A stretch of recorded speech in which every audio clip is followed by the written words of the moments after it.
Hello, welcome everyone to today's KPI Fire webinar on idea and aligning them with your objectives and strategy. And I'm just going to give everybody just one more minute. We've only got a handful of folks in now, and generally people start logging in here in the last second or so. So hold on one moment.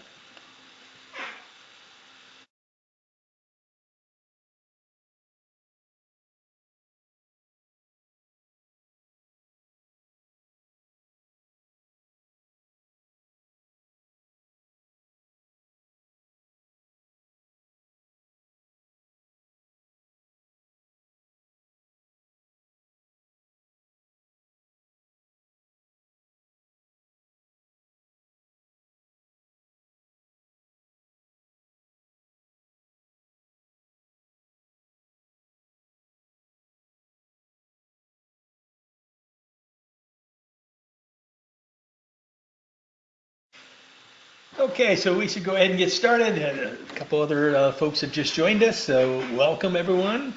Um, so this is, KPI Fire, aligning your improvement projects with your business objectives today. I'm Randy Clark. I'm the VP of Sales here at KPI Fire, and I'll be host of the webinar today. So a little agenda for today. What we'll do is a little introduction to the company, myself, my background, and a little bit of what KPI Fire does for those of you who are not customers. I see there are a couple of folks on the line that are customers of ours, and just give you a sense of that. We'll talk a little bit about the research, what the research says. I'll talk about this Grand Canyon of strategy. Look at some of the common failure modes in aligning projects, and then we'll look at KPI Fire in terms of the ways in which you can submit ideas and then prioritize those ideas, etc. And we will take questions as we go. So you'll see on the little control panel there, go to webinar, there should be a questions box. And in that you can enter a question. I have it on a second screen, so if it pops up, I'll see it. And hopefully I'm going to address it right during the call, or we'll do it at the end if it makes sense. All right, so let's get started here with my introductions. So I'm the VP of Sales here. My background is in continuous improvement, over 30 years in continuous improvement efforts. I led a Baldrige-based initiative at Whirlpool Corporation. I'm a 3-year Baldrige examiner. I'm pretty heavily involved in that process. Big believer in that process, the Shingo Prize, the Malcolm Baldrige Prize, that whole operational excellence model, sort of the big Q, if you will. Went to Pitney Bowes to start a Six Sigma initiative at Pitney Bowes, sort of from the ground floor. We had to train folks and figure out, select projects, train and manage those people. And now I'm with KPI Fire, working with folks like yourself. So that's my background, a little bit about KPI Fire and what KPI Fire is all about. And really there's 3 core areas of the tool in KPI Fire. And it starts up here with these goals, right? We want to communicate where we're going, what's important to us. What are our goals, both short-term, long-term goals? And then there are metrics associated with those. So we want to record performance of those metrics. What are we doing? Is it defects, cycle time, or is it getting better or worse? Are we hitting those targets?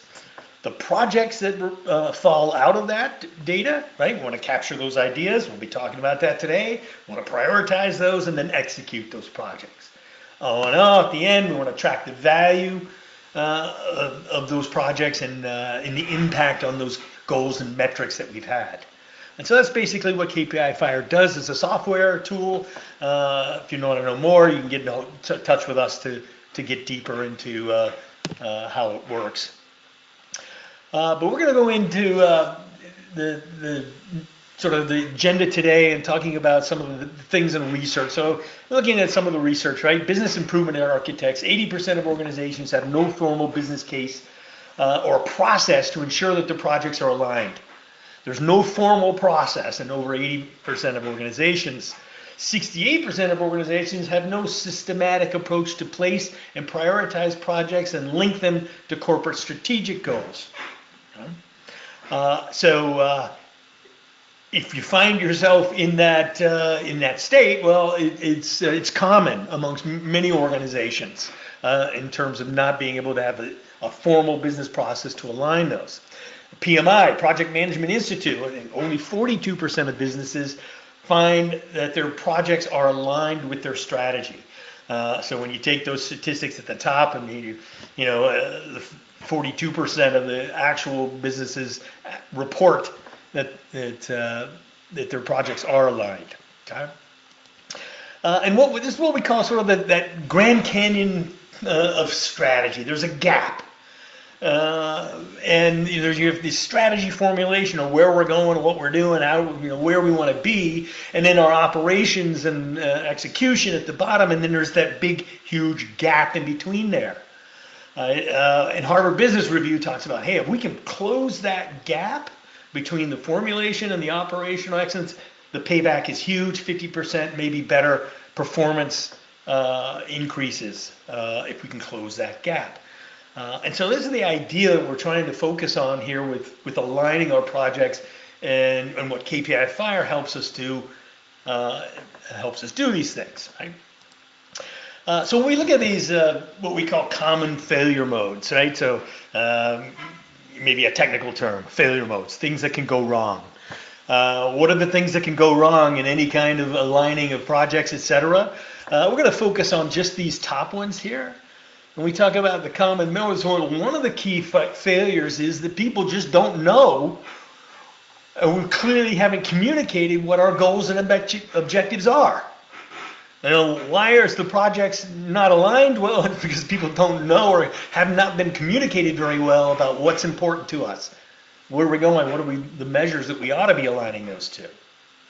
And then secondly, right, is those improvement projects aligned with key business goals and metrics, right? So first off, we need to make them visible, and second, we need to prioritize and set up some type of process by which we link and understand that linkage and alignment with their strategy. Okay. All right, so let's go in here and jump into the tool real quick. I'm going to go into KPI Fire. And the first thing we want to do is look, sort of that first common failure mode. What's being able to communicate what the goals, objectives, and elements are.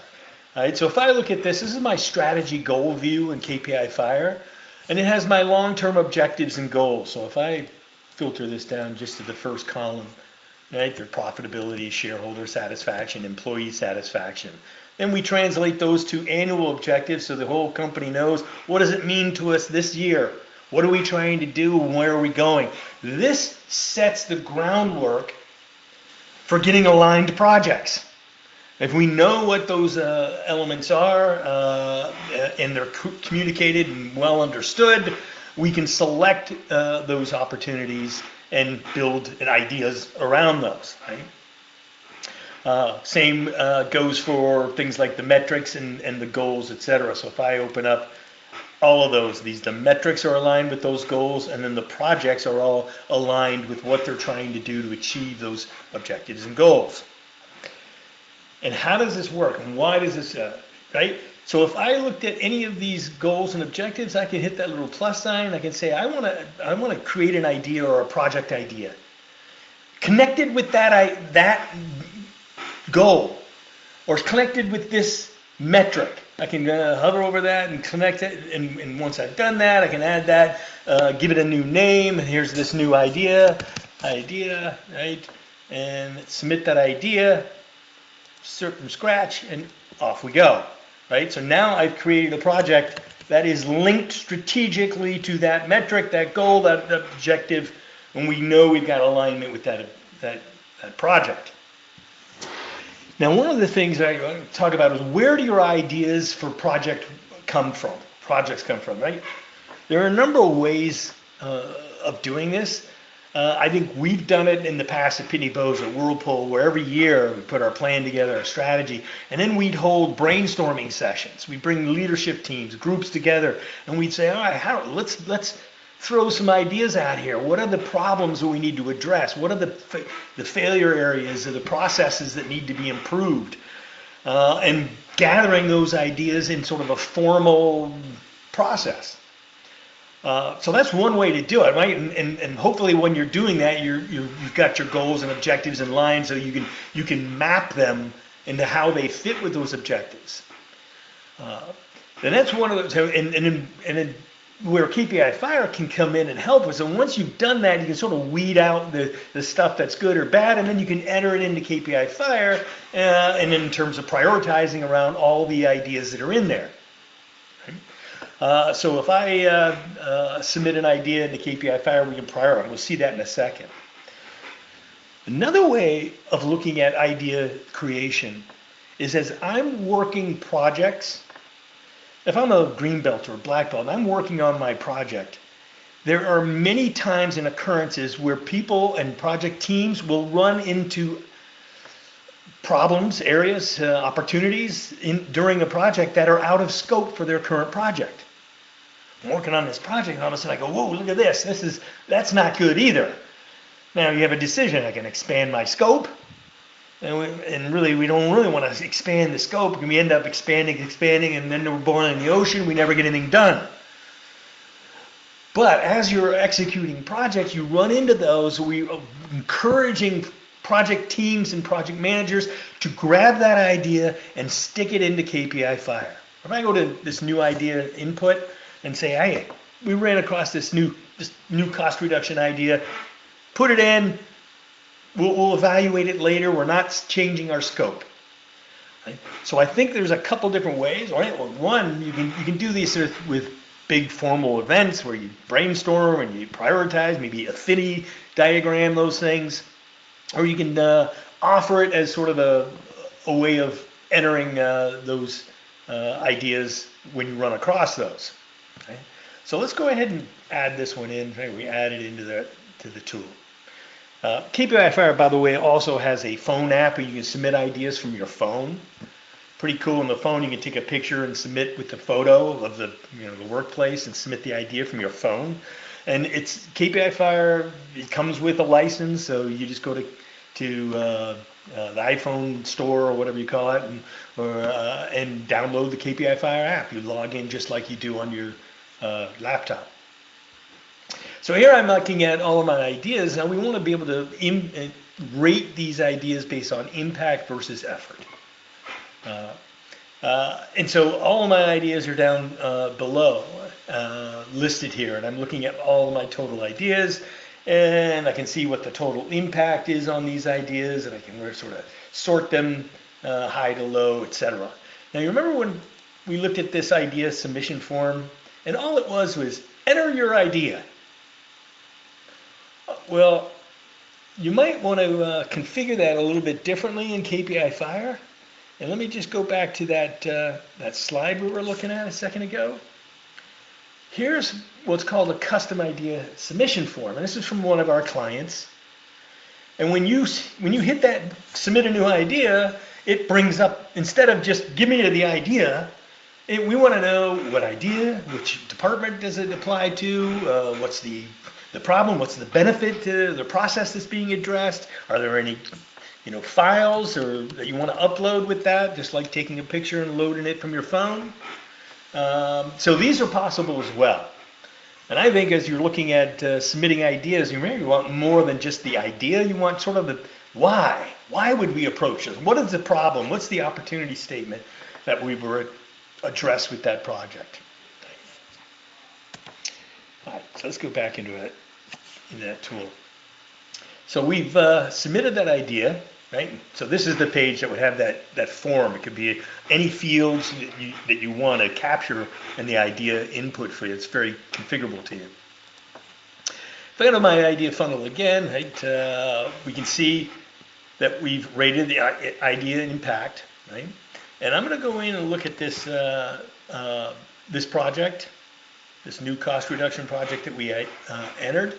And here's now where we start to collect the data about this, right? What's the opportunity here, right? This would be something like every year, we spend X, Y, Z, right? Here, what's the opportunity, right? What is the result? What's the scope? All of these fields that you're collecting data are configurable. So when we look at this field, I can go back and let's go back to a different idea here. I'm going to scroll back. Here's a different idea, different form, sort of simplified form, a little less fields. Let's go to another idea.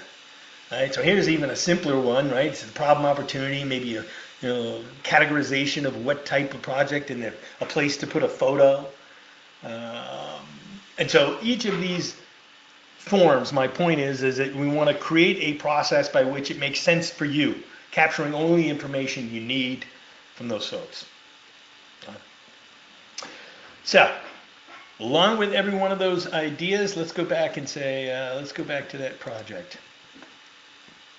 That last one we just submitted, right? Each of those has the ability then to link it to a existing goal.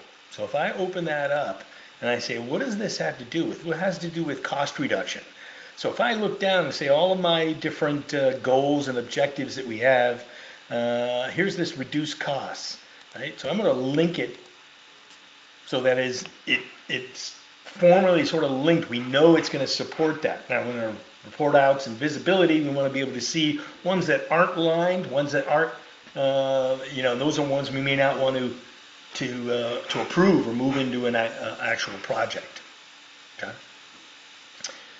So with that analysis, and usually what we see once you've submitted this idea, it then either goes to a local evaluation.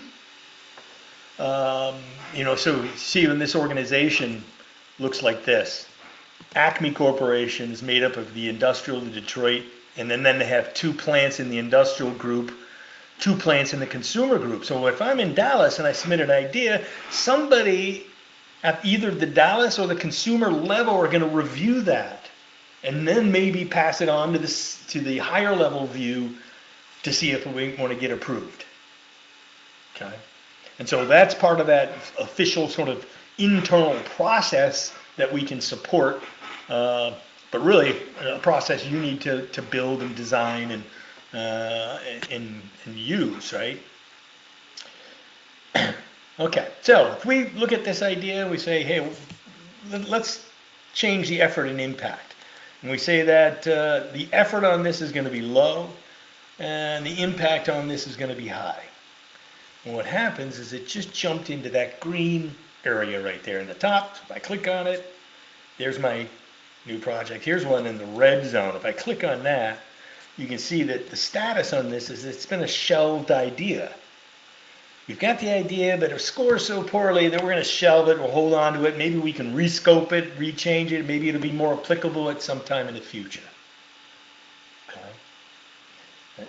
Click on that again, and we can see all of my ideas that are listed. Okay. So, what we looked at is submitting ideas, prioritizing ideas, the process for doing that. The other area here that you may wish to do is to solicit ideas. So if we go back to that, let's go back to where we were in that grid view of all our strategies. Right? And if we say, hey, listen, we're looking for this objective here, this reduce costs 10% year over year. If I open that one up, if I'm part of the leadership team, this is sort of a higher level group to solicit and send invitations for ideas. In the settings tab here, see this little thing that says enable external idea form. And when I do that and I enable it, it creates this link. And that link can be emailed to anybody that you're looking for. So if you've got one area or group or division that we're trying to solicit ideas from on a certain idea, I can take that link, send an email to them, send it to those folks. They get in, they see this link, and here's the goal. Here's the little description of that goal and what we're looking for. And here again, this is that, what's the idea, what's the result, what's the scope of the work that you're looking at, what kind of notes, which department is it in that it applies to, et cetera, et cetera. Okay. So instead of simply waiting for ideas, but providing a opportunity for people to submit ideas, you're out there going actively looking for ideas around a certain objective and goal. again, if we do that, it's going to be more aligned with, hopefully, those ideas that come in will be more aligned with that objective and goal as it's solicited from that way. Okay. Finally, I think the last piece of this, if we go back to the idea funnel, idea funnel, there we go. And once we've sort of set the priority, it's in the green zone, we like it, we think it's going to be, we're going to set a priority here in the priority column. And when I do that, I can choose between a low to high priority. We're going to give it a high priority. And this comment that I put in here is going to go back to the person who submitted it. Okay, so hey, I submit an idea, you guess it's evaluated at the first or second level, and then there's a priority given to it, and it comes back and says, yeah, it's a great idea, thank you very much. You're in the loop around that idea. Right? There's a reason these, suggestion boxes are filled with cigarette butts. You drop stuff in there and nobody ever knows and says anything. You never find out what's done with it, and people just get frustrated with it. So there's got to be that kind of feedback to where it is, what did we do with it, thank you very much, that kind of recognition, and also closing the loop on the idea. Okay. So I think that covers pretty much what we wanted to talk about today. Go back to the slides, right? We talked about the fact that many folks that don't have a process for engaging in these ideas, right? So there's, when we talk about process, right? Where does it come from? What do you do with it? How often? Who does it? When? Etc. Right? The keys to that. So we talked about soliciting and prioritizing those ideas. Now, I'm available for questions here. Haven't seen any questions pop up in the question box. Are there any thoughts, questions, or anything that you want me to explore in more detail?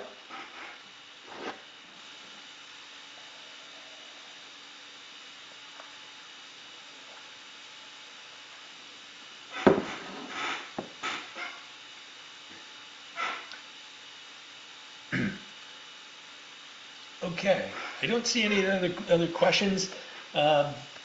So one of the things I guess we'll leave you with here in terms of the KPI Fire's ability around ideas, when we talk about goals, deployment, metrics, project management, etc., we support that. We also have sort of licenses for unlimited idea licenses, which means that everybody in your organization can submit ideas. They might not be able to run projects but can submit ideas into your system, so you cast a very wide net to collect ideas across your organization. All right, well that's it for our webinar today. If there's no questions, we will post the video of this on our kpifire.com website. There's a little drop down on the resources, and it has this recording and other past recordings from other webinars will be there. Thanks for joining me. You guys have a great weekend.